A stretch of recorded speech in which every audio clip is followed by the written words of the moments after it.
All right, so this is what Arise News posted today, being 27th of April 2025, where Professor Usman Yusuf accused President Bola Ahmed Tinubu regime of using EFCC to oppress. They posted this morning. So let's quickly watch so that you people understand what I've been saying about EFCC. The 29th of January this year, at about 6:30 p.m., my wife came up to my room and said there are some gentlemen that knocked and just walked into the room, dark-suited, walked into the door. They want to see me. They said I'm expecting them. I came downstairs in my jalabia, no hat, and flip-flop. And they said they are from the EFCC. They've come to take me to the EFCC. I said, guys, you haven't even introduced yourselves. So they just brought out their badge and said, oh, they're EFCC. Show me arrest warrant. Oh, we don't need that, sir. Okay? Allow me to go upstairs, change. They blocked me. They didn't let me. Allow my wife to go upstairs and bring me some change of clothing. They refused. We went outside. As we went outside, their bus was waiting outside. The driver was sitting. The engine was running. And there were 5 armed mobile policemen, some deployed behind the house. Thinking I would run. I'm not a runner. So we went in, and I was sandwiched between an armed mopal and a young operative. And they were high-fiving themselves as if they had captured notorious Kachala Bello Turji. We went to the EFCC, went to the office of their boss, and he handed me a bunch of papers. What are these? These are your charges. Well, I don't need the charges if I don't have my lawyer here. Well, the guy was waiting to go home, and my battery had gone down, and I couldn't call my wife and to tell her where I was and how I was, and they wouldn't let me call her. And they just took me to the cells. Nobody had told me whether I was going to stay, why I was there, how long I was going to be there. They just took me around the building to the cells. Entered the cells. Well, a lot of them were youth. They recognized me from the previous brouhahas in Nigeria. And they came up to me wishing me good luck and best wishes. I had serious headache because, remember, I had fasted for over 14 hours by then. I hadn't eaten or drunk anything.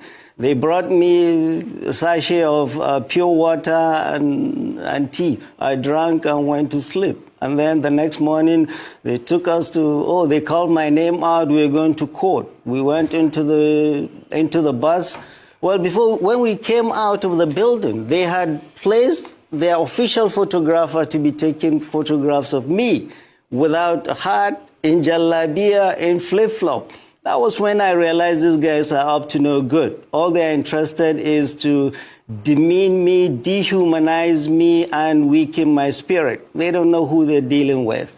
We went into the bus, and I was jokingly telling them, guys, haven't you forgotten the chains and the manacles? They busted out laughing and said, oh, our guy, it hasn't reached to that. We went to court. They were not ready. We had to come back to the EFCC again, and they upgraded me from 4 of us in a room to I alone in a cell. I was there in the EFCC for 6 days.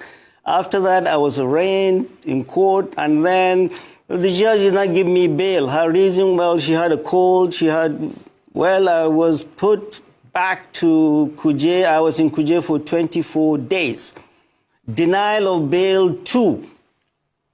Anybody excused is wrong, because bail is a constitutionally guaranteed right of anybody accused, except if it was a capital offense or the person is suspected of terrorism. Mine was neither of those. I was denied bail deliberately by this government to shake me up. And I was put in Kuje for 6 days and 24 days in EFCC for 6 days and 24 days in Kuje to shake me up and silence me. But no, I'm no one to be silenced.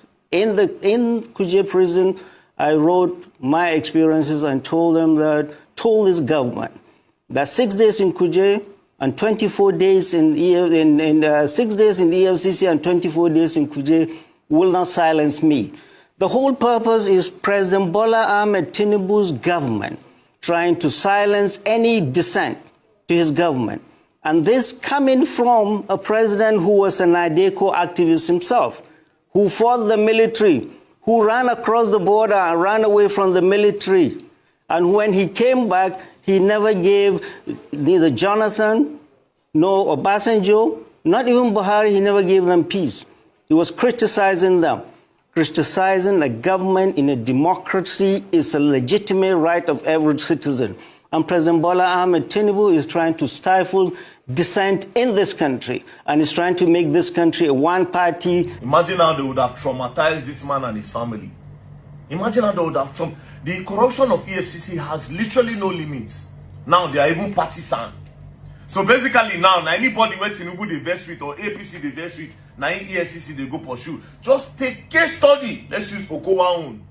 Few days ago, you came to publish a news that Okowa, that Okowa stole 1.something trillion naira. 1.something trillion naira. That is 999 billion, 1 billion, then another 300 billion naira. Okowa carried it. All of a sudden, Okowa just say don't join APC now. Let's bet it. That case will go down. So EFCC are now partisan. Corruption at the fullest. This same EFCC in this country, they know the whole politician. You see Yaya Bello, they don't hold politicians. They don't hold politicians. Now these small boys that they use, they take sure everybody say that they work.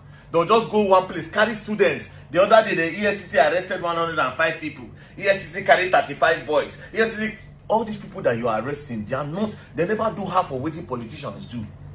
But yes, when they use them, they feel blank like so now they work. Meanwhile, you people are the most corrupt agency in the country. As it seems like this, I gather all my evidence.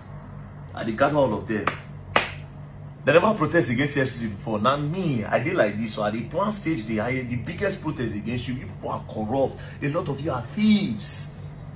A lot of you are thieves, and a lot of you are being used as instruments of politicians to fight each other. There's nothing like Economic and Financial Crime Commission in this country. No integrity, nothing. Thieves! And a lot of them be thieves. Thieves! You're going to learn, and you will learn the hard way. Don't play.